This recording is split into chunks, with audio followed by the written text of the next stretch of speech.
Mira, meron akong kailangang sabihin sa'yo.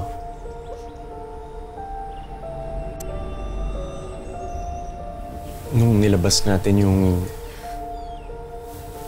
tatay mo galing sa sunog, merong lalaki dun sa likod bahay eh. Hoy! Hoy! Sino ka?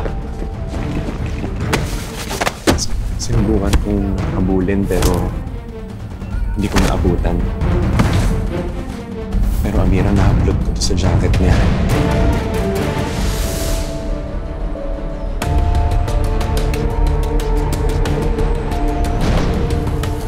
Ano ibig sabihin nito? Hindi ko nalaman yung pera sa pagkamatay ng tatay ko.